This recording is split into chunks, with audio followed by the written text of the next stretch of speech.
A lady was at her local shopping mall, minding her own business and enjoying some much needed retail therapy.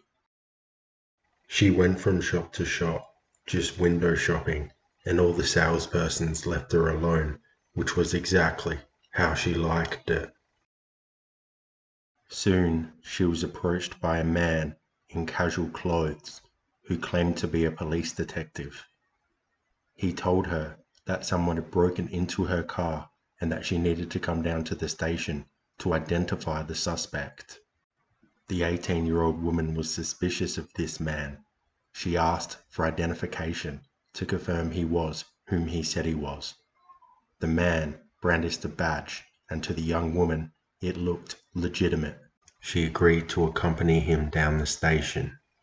She still had this nagging feeling that something wasn't right, but she decided to go against her instincts. They eventually reached his car, which turned out to be a Volkswagen Beetle.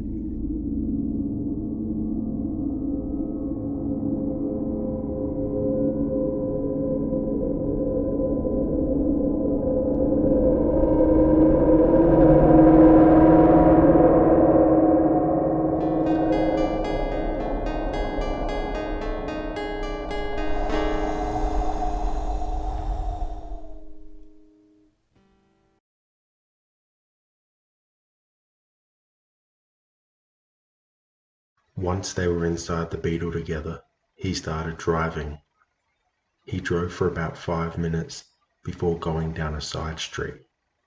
"Are you sure this is the right way?" the lady asked.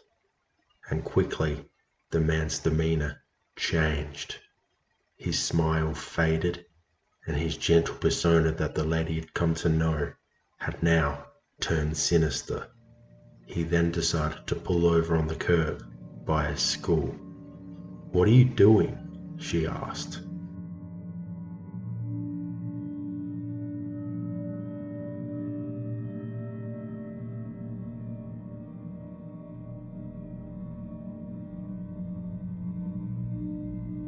He quickly and aggressively grabbed her arm and placed a handcuff on her, but he could not get the other cuff on. He then attempted to attack her with a crowbar. The woman's survival instinct kicked in, and she started to defend herself. She reached the handle, swung the door of the VW open, and rolled out onto the road. She then made a run for it, returning back to the shopping mall. At one point, she did look back whilst running, and she saw the Beetle speeding off.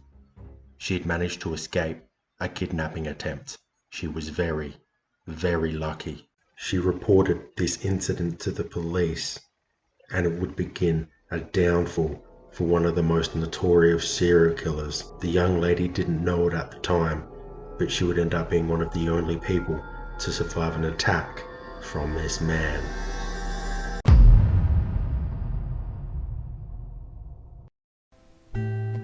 They made a spur-of-the-moment decision to go to the park. He knew the area well, and he was looking forward to showing his lady certain parts. As they walked further, it got darker and darker to the point they could barely see anything. This is when his body told him that something wasn't right. Then suddenly, it happened.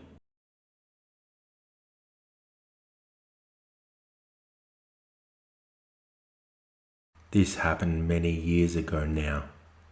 A young couple were on their first date, and although it had begun awkwardly, when the man asked the lady if she wanted to take a peaceful midnight stroll in Quack Park, she accepted. He suggested this as it was a new moon, and they would be able to appreciate more stars lighting up the night sky. They chose an area he knew quite well, and found it to be a peaceful and overall relaxing midnight walk. The feeling of the walk, however, would soon change as they were reaching an area that was much darker. The man started to get a bad feeling, but decided to ignore it and continue enjoying their blissful walk. Although she did not mention it at the time, The woman too had the same feeling. Something did not seem right. It was dead silent. All they could hear was the sound of their own feet hitting the ground. The bad feeling returns to the male once again when suddenly his foot hits something soft in the middle of the path. He stops in confusion, that bad feeling stronger than ever. He didn't know what he stood on, and his day also couldn't figure out what it was. Though they later admitted they weren't trying their best to have a good look as they were scared. They both decide not to investigate further and get the hell out of there. They finally listen to their sixth sense. This event quickly disappeared from their memories, and life went on. But years later, the now married couple were at home watching an interview featuring a serial killer. The serial killer was asked, "At what point were you the closest to being caught but managed to get away?"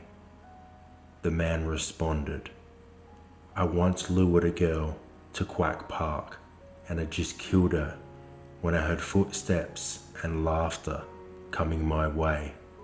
With no time to hide the body, I quickly hid behind a tree just as they were coming past me.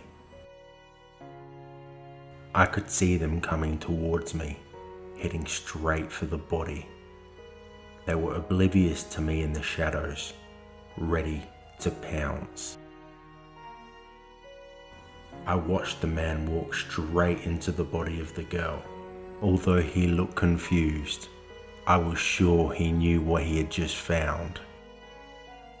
But for some reason, they stared at each other for a while and just turned around and walked away." The serial killer sat there smug, remembering the incident and feeling how powerful he was, knowing no one had caught him in the act. The married couple couldn't believe what they were hearing. They think back to that very night and are somewhat relieved they didn't identify the soft thing he had walked into, because had they done so, who knows what the serial killer would have done. Would he have committed more murders to cover up his initial one? Thankfully, the man paid for his crimes and is no longer a threat.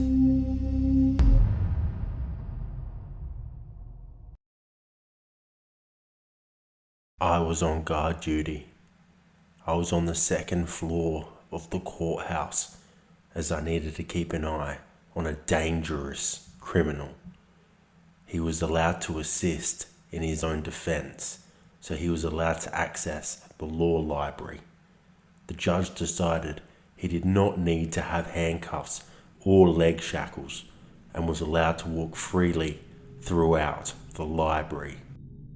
I briefly stepped out of the library to take a smoke, and I locked him in.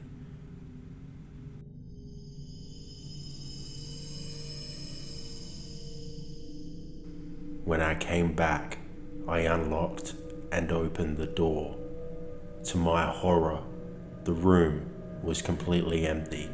He was nowhere to be seen. He must have escaped.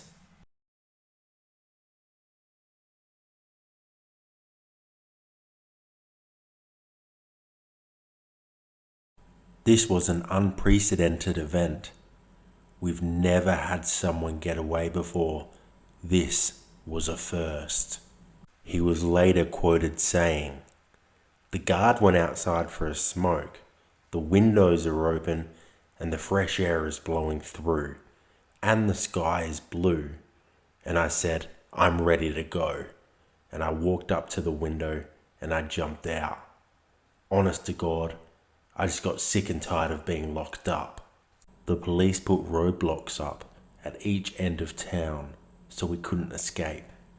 We later learned that he fled to the mountains to avoid capture.